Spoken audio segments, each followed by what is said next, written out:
خانقاہ اصل میں نبی اکرم صلی اللہ علیہ وآلہ وسلم کی معمولات اور آپ کی اس جو صفا کی وہ تربیت گاہ ہے اس کا عکس ہوتی ہے، اور اگر خانقاہ یہ نقشہ پیش کرنے سے قاصر رہے تو پھر اس کے مقاصد صحیح نہیں ہیں، وہ درست سمت میں نہیں ہے۔ اس لیے یہ ڈسکریمنیشن، یہ امتیازات، یہ خانقاہ کو جچتے ہی نہیں۔ اگر دوست احباب یہاں آ کر بھی یہ حساب لگاتے رہیں کہ میرا جوتا بہت مہنگا ہے، میرے کپڑے بہت مہنگے ہیں، تو میرے خیال میں یہ ابھی اس راہ پر چلنے کے قابل ہی نہیں ہے۔ یہاں بھی جتنے بھی کام ہوتے تھے ان میں بھی میرے دوسرے برادران بھی، بڑے دونوں بھائی بھی، چھوٹے بھی، سب بلا امتیاز، اس میں کوئی ایگزیجریشن نہیں ہے، انہیں بھی یاد ہے، سب آپ دوستوں کو بھی اکثر کو پتہ ہے۔ ہم خود گوبر اٹھا کر باہر پھینکنے جاتے تھے تو یہ سارے گاؤں والوں نے ہمیں دیکھا ہوا ہے، یعنی اسی لوگوں کے سامنے گویا چک دے رہے ہیں۔ تو یہ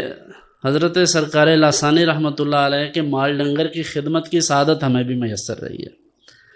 تو طرفہ ہے کہ کوئی بندہ یہاں آ کر صرف جھاڑو نہ لگا سکے یا برتن جس میں خود کھایا ہے وہ نہ دھو سکے تو عجیب بات ہے۔ تو یہ چھوٹی چھوٹی وہ چیزیں ہیں، بظاہر چھوٹی ہیں لیکن انسان کی تعمیر شخصیت کے لیے یہ بڑی چیزیں ہیں۔ تو اگر یہ سب بھی نہ سیکھا جائے، آپ اندازہ کریں نا کہ جس خانقاہ پر یا جس انسٹیٹیوٹ پر ان چیزوں کا بھی لحاظ رکھا جاتا ہو، وہاں اس کی اجازت دی جا سکتی ہے کہ آپ کسی کا حق غصب کریں، یا ان کے نزدیک یہ کوئی چھوٹا جرم ہوگا کہ آپ کسی کے ساتھ زیادتی کریں، ناانصافی کریں، یا کسی کے پیسے لے کر پھر بعد میں فون بند کر دیں۔ تو آپ اندازہ کریں یہ کتنے بڑے کام ہیں کہ جن اہل اللہ نے، اولیاء کرام رحمہم اللہ نے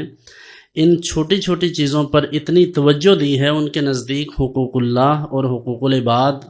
کتنی اہمیت کے حامل ہیں۔ تو اس لیے دوست احباب کو ان چیزوں پر توجہ دینی چاہیے۔ آپ دیکھیں دوست ملتے ہیں، مل کر کہتے ہیں ہمارے لیے یہ دعا کر دیں، وہ دعا کر دیں، وہ تو میں آپ کے کہے بغیر بھی کر دیتا ہوں۔ جو میں آپ کو عرض کر رہا ہوں اگر آپ وہ کریں تو اس میں آپ کو زیادہ فائدہ ہے۔ بہت سے بندے ایسے ہیں جو اپنے تمام مسائل بتا کر یہ چاہتے ہیں کہ آپ فوراً والی کوئی ایسی دعا کر دیں کہ یہ مسئلے سارے حل ہو جائیں، لیکن وہ ساتھ یہ بھی چاہتے ہیں کہ جو میں کرتا ہوں اس سے مجھے منع نہ کریں،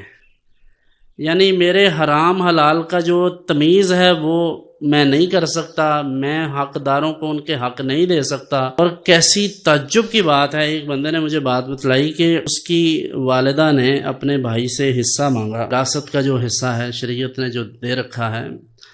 تو وہ حصہ مانگا تو ان سے سفارتی تعلقات ہی ختم ہو گئے، سلام دعا ہی ختم ہو گئی۔ انہوں نے کہا تیرے نال مرن جی نہیں ختم ہو گیا ساڑا۔ تو اگر ایسا بندہ یہاں آتا ہے تو میں کتنی بار کہا ہے کہ یہاں نہ آیا کریں، نہ مشکل میں پڑیں خود اور نہ ہمیں اس مشکل میں ڈالیں۔ جب آپ کی کوئی شکایت لے کر آئے گا اور مجھے آ کر یہ کہے جی فلاں بندہ آپ کے پاس آتا ہے، اس نے اپنی بہن کو حصہ نہیں دیا، یا وہ اپنی بیٹی کو وراثت کا حصہ نہیں دیتا، تو آپ سوچ نہیں سکتے کہ میرے لیے وہ کتنی شرمندگی کی بات ہے۔ اور کاش کہ جتنی مجھے ہوتی ہے شرمندگی اس کا 10% آپ کو ہو جائے کہ آپ اپنے